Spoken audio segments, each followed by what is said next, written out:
നമസ്കാരം. മലയാളി വാർത്ത ഇൻസൈഡിലേക്ക് സ്വാഗതം. പാലക്കാട് ജില്ലയെ വിടാതെ പിടികൂടി തുടരെ ദുരന്തങ്ങൾ. വാണിയംകുളം പനയൂരിൽ ശക്തമായ മലവെള്ളപ്പാച്ചിൽ. വീടുകളുടെ മുറ്റത്തേക്ക് മണ്ണും കല്ലും ഇരച്ച് കയറി. ഉരുൾപൊട്ടിയോ എന്ന ആശങ്കയിലാണ് പ്രദേശവാസികൾ. പനയൂർ ഇളംകുളത്തെ പ്രദേശവാസികൾ ഭയാനകമായ ശബ്ദം കേട്ടതായി പറയുന്നു. ഇതോടെ ആളുകൾ വീടുകളിൽ നിന്നും നിലവിളിച്ചിറങ്ങി ഓടുകയായിരുന്നു. പ്രദേശത്താകെ 7 വീടുകളാണുള്ളത്. ഇതിൽ 3 വീടുകളുടെ മതിലുകൾ ഇടിഞ്ഞു താഴ്ന്നു. വാണിയംകുളം പഞ്ചായത്തിലെ പനയൂർ വെസ്റ്റ് 17-ാം വാർഡിലാണ് ശക്തമായ മലവെള്ളപ്പാച്ചിലുണ്ടായത്. കഴിഞ്ഞ ദിവസവും ഇന്നുമായി ജില്ലയിൽ കനത്ത മഴയാണ് പെയ്തുകൊണ്ടിരിക്കുന്നത്. മലവെള്ളപ്പാച്ചിൽ ഉണ്ടായതിനെ തുടർന്ന് പ്രദേശത്തെ വീടുകളിൽ നിന്നും ആളുകളെ മാറ്റിയിരിക്കുകയാണ്. അതേസമയം ആശങ്ക വേണ്ട എന്നും ഉരുൾപൊട്ടൽ ഉണ്ടായിട്ടില്ല എന്നും പഞ്ചായത്ത് സെക്രട്ടറി AK വിനോദ് അറിയിച്ചു. ശക്തമായ മഴയിൽ മലയിൽ നിന്ന് വെള്ളം കുത്തി ഒഴുകിയതാണെന്നും അദ്ദേഹം വ്യക്തമാക്കുന്നുണ്ട്. എന്നാൽ പ്രദേശവാസികൾ പറയുന്നത് ഉൾവനത്തിൽ എവിടെയോ ഉരുൾപൊട്ടിയിട്ടുണ്ട് എന്നാണ്. പ്രദേശവാസികളുടെ ഈ ആശങ്ക മണ്ണും കല്ലും ഒക്കെ നിറഞ്ഞ് ചെളി നിറഞ്ഞ് വെള്ളം ഒഴുകിയെത്തിയതോടെയാണ് ഉരുൾപൊട്ടിയോ എന്നുള്ള ഭീതി ഉടലെടുത്തത്. അവരുടെ ആശങ്ക അത് തള്ളിക്കളയാതെ അത്തരത്തിൽ ഉരുൾപൊട്ടൽ ഉണ്ടായിട്ടുണ്ടോ എന്നുള്ള കാര്യം ഉടൻ തന്നെ കണ്ടെത്തേണ്ടതാണ്. പ്രദേശത്ത് നിന്ന് മറ്റാരെയെങ്കിലും മാറ്റി പാർപ്പിക്കാനുണ്ടെങ്കിൽ അവരെ എത്രയും പെട്ടെന്ന് തന്നെ ആ മേഖലകളിൽ നിന്നും മാറ്റേണ്ടതാണ്. ഇപ്പോൾ തന്നെ ഒരു പഞ്ചായത്തിലെ കുറച്ചാളുകളെ മാത്രമാണ് മാറ്റിയിരിക്കുന്നത്. പാലക്കാട് ഷൊർണൂരിൽ കനത്ത മഴയാണ് പെയ്തുകൊണ്ടിരിക്കുന്നത്. ഇതിനെ തുടർന്ന് ഇറിഗേഷൻ ഓഫീസിനകത്ത് വെള്ളം കയറി. ജീവനക്കാർ മേശപ്പുറത്ത് കയറിയിരുന്നു കൊണ്ടാണ് ഓഫീസ് പ്രവർത്തനങ്ങൾ മുന്നോട്ട് കൊണ്ടുപോകുന്നത്. ഷൊർണൂരിൽ മണിക്കൂറുകളായി അതിശക്തമായ മഴയാണ് പെയ്യുന്നത്. ഇതോടെ റോഡിലും പരിസര പ്രദേശങ്ങളിലും വെള്ളം കയറിയിട്ടുണ്ട്. ചെറിയ കുളത്തിനടുത്തായാണ് ഇറിഗേഷൻ ഓഫീസ് ഉള്ളത്. ചെറിയ മഴ പെയ്താൽ പോലും സാധാരണയായി ഈ ഓഫീസിലേക്ക് വെള്ളം കയറാറുണ്ട്. അതിശക്തമായ മഴ കൂടി പെയ്തതോടെ ഓഫീസിനുള്ളിലേക്ക് വെള്ളം ഇരച്ചു കയറുകയായിരുന്നു. 2 അടി പൊക്കത്തിൽ വെള്ളം കയറിയിട്ടുണ്ട്. ഈ ഒരു പ്രദേശത്ത് ഡ്രെയിനേജ് സംവിധാനമില്ല. ഒരു ഡ്രെയിനേജ് സംവിധാനം സ്ഥാപിക്കണം എന്നത് ഇവിടുത്തെ ഉദ്യോഗസ്ഥരുടെ ഏറെക്കാലമായുള്ള ആവശ്യമാണ്. ഇതുവരെയും വേണ്ട നടപടികൾ ബന്ധപ്പെട്ട ഉദ്യോഗസ്ഥർ എടുത്തിട്ടില്ല എന്നും ജീവനക്കാർ ആരോപണം ഉന്നയിക്കുന്നു. മണ്ണാർക്കാട് തെങ്കര കാഞ്ഞിരം റോഡിൽ കോൽപ്പാടം ക്രോസ്വേ നിറഞ്ഞൊഴുകി. അലനല്ലൂർ എടത്തനാട്ടുകര കണ്ണംകുണ്ട് പാലത്തിലും വെള്ളം കയറി. 2 സ്ഥലത്തും ഗതാഗത നിയന്ത്രണം ഏർപ്പെടുത്തിയിട്ടുണ്ട്. പാലക്കാട് മാത്രമല്ല, തൃശൂരിലും കനത്ത മഴയാണ്. തൃശൂരിൽ നഗരപ്രദേശങ്ങളിലും മലയോര മേഖലയിലും മഴ സംഹാരമാണ് നടത്തുന്നത്. ചേലക്കരയിൽ മലവെള്ളപ്പാച്ചിലിൽ വാഴക്കോട് പ്ലാഴി സംസ്ഥാന പാതയിൽ ആറ്റൂർ കമ്പനിപ്പടി പ്രദേശത്ത് വെള്ളം കയറി ഗതാഗതം തടസ്സപ്പെട്ടു. വാര്യാർ റോഡിലും മുരിങ്ങൂരിൽ അടിപ്പാത നിർമ്മാണം നടക്കുന്നിടത്തും വെള്ളക്കെട്ടായിട്ടുണ്ട്. അശ്വിനി ആശുപത്രിയുടെ സമീപത്തെ വീടുകളിൽ വെള്ളം കയറിയതിനെ തുടർന്ന് ആളുകളെ മാറ്റിപ്പാർപ്പിച്ചിട്ടുണ്ട്. ഒരാഴ്ച മുൻപ് തകർത്തു പെയ്ത മഴയിലും പാലക്കാട് മുങ്ങിയിരുന്നു. വൻ നാശനഷ്ടങ്ങളായിരുന്നു റിപ്പോർട്ട് ചെയ്തത്. അതിന്റെ ദുരിതം തീരും മുൻപാണ് അടുത്ത ഭീതി. ഉൾവനത്തിൽ ഉരുൾപൊട്ടിയെന്ന് പ്രദേശവാസികൾ തറപ്പിച്ചു പറയുന്നുണ്ട്. പലരും ഇപ്പോൾ മറ്റിടങ്ങളിലേക്ക് ബന്ധുവീടുകളിലേക്കും ഒക്കെ മാറിയിട്ടുണ്ട്. കാരണം രാത്രിയിൽ എന്ത് വിശ്വസിച്ചാണ് കിടന്നുറങ്ങുക എന്ന് ഇവർ പറയുന്നു. എന്തായാലും ഈ വിഷയത്തിൽ ഒരു തർക്കത്തിന് നിൽക്കാതെ ജനങ്ങളെ സുരക്ഷിതരാക്കാനുള്ള നീക്കമാണ് എത്രയും പെട്ടെന്ന് നടപ്പാക്കേണ്ടത്.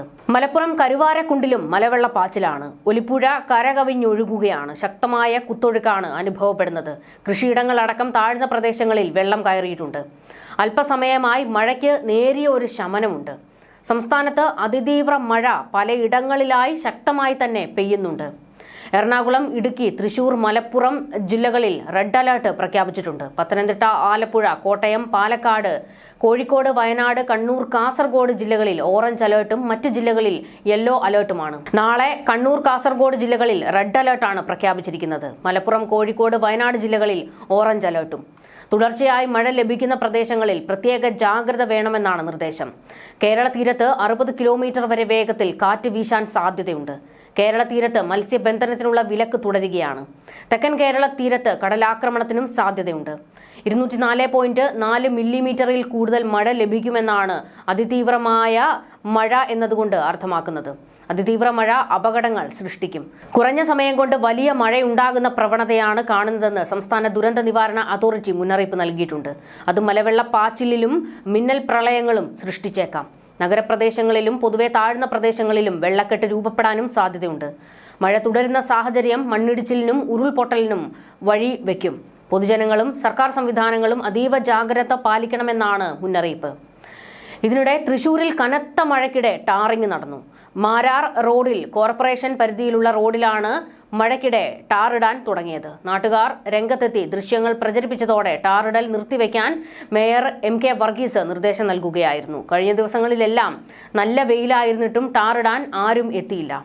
റെഡ് അലർട്ട് മുന്നറിയിപ്പ് നൽകുകയും രാവിലെ മുതൽ കനത്ത മഴ തുടരുകയും ചെയ്യുന്നതിനിടെയായിരുന്നു ടാറിടാനെത്തിയത്. ഈ മഴയത്താണോടാ ടാറിംഗ്, നിർത്തിപ്പോടാ എന്ന് നാട്ടുകാർ തൊഴിലാളികളോട് ആവശ്യപ്പെടുന്നതും ദൃശ്യങ്ങളിൽ കേൾക്കാം. കേരളത്തിൽ മാത്രമല്ല മഴ സംഹാര താണ്ഡവമാടുകയാണ്. ഉത്തരാഖണ്ഡിലെ ഉത്തരകാശിയിൽ മേഘവിസ്ഫോടനത്തെ തുടർന്നുണ്ടായ മിന്നൽ പ്രളയത്തിൽ 4 മരണമാണ് സ്ഥിരീകരിച്ചിരിക്കുന്നത്. 50 പേരെ കാണാതായിട്ടുണ്ട്.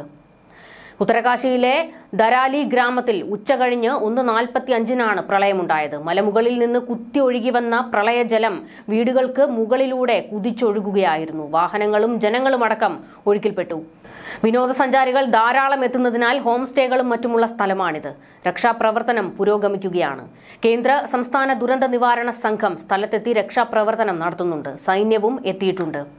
പ്രളയത്തെ തുടർന്ന് ഖീർഗംഗ നദിയിലെ ജലനിരപ്പ് അപകടകരമായ നിലയിലേക്ക് ഉയർന്നതിനാൽ നദീതീരത്തെ താമസക്കാരും മറ്റ് സംരക്ഷിത സ്ഥലങ്ങളിലേക്ക് മാറണമെന്ന് അധികൃതർ മുന്നറിയിപ്പ് കൊടുത്തു. വെള്ളപ്പാച്ചിലിൽ വീടുകൾക്കും കെട്ടിടങ്ങൾക്കും വലിയ നാശനഷ്ടങ്ങളാണ് സംഭവിച്ചിരിക്കുന്നത്. തകർന്ന കെട്ടിടങ്ങൾക്കുള്ളിൽ ആളുകൾ കുടുങ്ങിക്കിടക്കുന്നതായാണ് വിവരം. കെട്ടിടങ്ങൾക്ക് മുകളിലൂടെ വെള്ളം പാഞ്ഞൊഴുകുന്നതിന്റെയും രക്ഷപ്പെടുത്തണേയെന്ന് ആളുകൾ അലറി വിളിക്കുന്നതിന്റെയും ഒക്കെ ദൃശ്യങ്ങൾ ഇപ്പോൾ പുറത്തു വന്നിട്ടുണ്ട്. നിരവധി ഹോട്ടലുകൾ മിന്നൽ പ്രളയത്തിൽ ഒലിച്ചുപോയതായി ദൃക്സാക്ഷികളെ ഉദ്ധരിച്ച് ദേശീയ മാധ്യമങ്ങൾ റിപ്പോർട്ട് ചെയ്തു. സാഹചര്യം മോശമാണെന്നും പ്രളയമുണ്ടായ സ്ഥലത്ത് 50 ഹോട്ടലുകൾ ഉണ്ടായിരുന്നുവെന്നും ദേശീയ മാധ്യമ റിപ്പോർട്ടുകൾ. വിവരം അറിഞ്ഞ ഉടനെ തന്നെ സംസ്ഥാന ദുരന്ത നിവാരണ സേനാ സംഘം സ്ഥലത്തെത്തിയെന്ന് SDRF IG അരുൺ മോഹൻ ജോഷി പറഞ്ഞു. 2 യൂണിറ്റുകൾ അവിടെ വീണ്ടും എത്തിയിട്ടുണ്ട്. ഉത്തരാഖണ്ഡ് മുഖ്യമന്ത്രി പുഷ്കർ സിംഗ് ധാമിയുമായി കേന്ദ്ര ആഭ്യന്തരമന്ത്രി അമിത് ഷാ സംസാരിച്ചിട്ടുണ്ട്. ഗംഗോത്രിയിലേക്ക് പോകുന്ന വഴിയിലെ പ്രധാനപ്പെട്ട കേന്ദ്രമാണ് ധരാലി. നിരവധി ഹോട്ടലുകളും റെസ്റ്റോറന്റുകളും ഹോം സ്റ്റേകളും ഇവിടെയുണ്ട്. ഇതുതന്നെയാണ് ഭീതി വിതയ്ക്കുന്ന ഒരു വസ്തുതയും. അനവധി പേർക്ക് ജീവൻ നഷ്ടപ്പെട്ടിരിക്കാമെന്നാണ് മുഖ്യമന്ത്രിയുടെ പ്രിൻസിപ്പൽ സെക്രട്ടറി RK സുധാൻഷു വാർത്താ ഏജൻസിയായ ANIയോട് പ്രതികരിച്ചിരിക്കുന്നത്. ജില്ലാ മജിസ്ട്രേറ്റും SP-യും സംഭവസ്ഥലത്ത് എത്തിയിരുന്നു. ഇൻഡോ ടിബറ്റൻ ബോർഡർ പോലീസിന്റെ 16 അംഗ സംഘവും രക്ഷാപ്രവർത്തനത്തിനായി എത്തിയിട്ടുണ്ട്. ITBP-യുടെ 12ാമത് ബറ്റാലിയൻ ഉത്തരാഖണ്ഡിലെ മാൾട്ടിയിൽ നിന്ന് ഉടൻ തന്നെ സ്ഥലത്തേക്ക് എത്തുകയായിരുന്നു. സംഖ്യ ഇനിയും ഉയരാൻ സാധ്യതയുണ്ട് എന്നുള്ള വിവരങ്ങളാണ് പുറത്തേക്ക് വരുന്നത്. ഹെലികോപ്റ്ററുകളും മറ്റ് സംവിധാനങ്ങളും എല്ലാം തന്നെ രക്ഷാപ്രവർത്തനത്തിനായി സജ്ജമായി എത്തിയിട്ടുണ്ട്. ന്യൂസ് ഡെസ്ക് മലയാളി വാർത്ത ഇൻസൈഡ്.